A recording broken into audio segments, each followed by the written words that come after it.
Book bindings date back to 2nd century Egypt, where Christian monks sewed sheets of papyrus together, then enclosed them in leather-covered boards connected by strips of hide.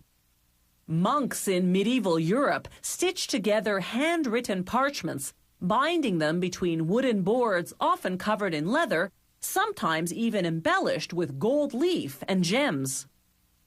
The 16th century saw the arrival of cheaper printed books with simple pasteboard bindings.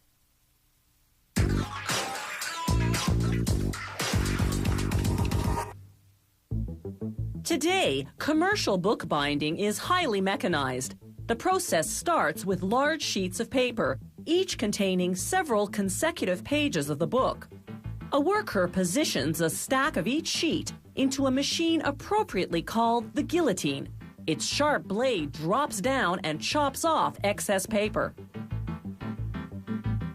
After trimming, the stack moves into a machine called the folder, which folds each sheet into book size with the pages in the right order.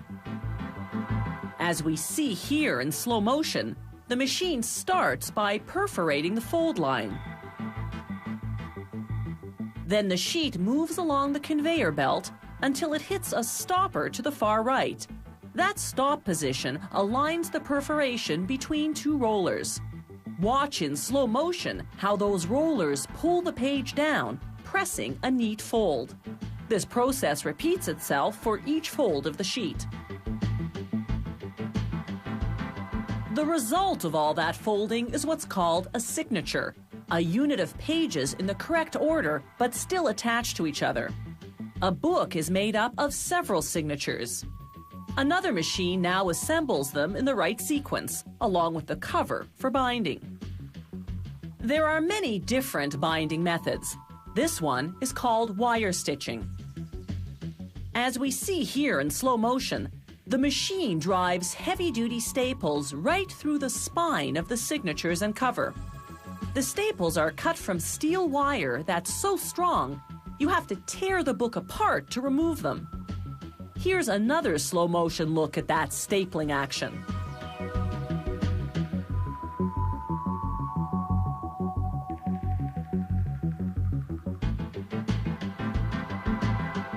This is another binding method called perfect binding. First, a scanner ensures the pages are in order. Then the covers go on. With traditional book binding, they sew these components together. In the perfect bind process, they glue them together. To do that, the machine first feeds the assembled books spine side down onto trays. The trays compress the pages. Then a saw underneath cuts off the folds, detaching the pages from each other along the spine. But that cut creates a smooth edge to which glue would have difficulty adhering, so a second saw notches the spine, creating a rough, glue-friendly surface. The notched spine now runs over rollers that coat it in hot glue.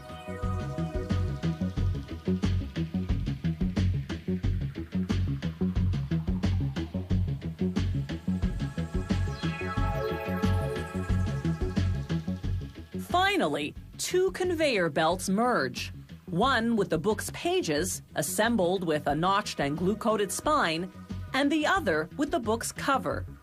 The machine presses the cover onto the spine.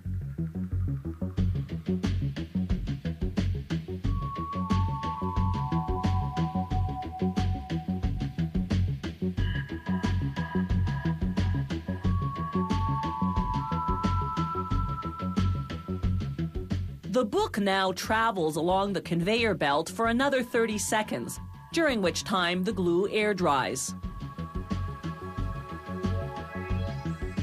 By this stage of the process, with either binding method, most pages on the unbound sides of the book are still attached by folds. So to separate the pages, the books go through a machine called a 3-knife trimmer. It cuts the folds off the 3 sides simultaneously. The book is now finished. Fine quality books still have sewn bindings. But your average book today is wire-stitched or perfect bound. Those newer methods are far less costly, yet still produce books that are sturdy and durable.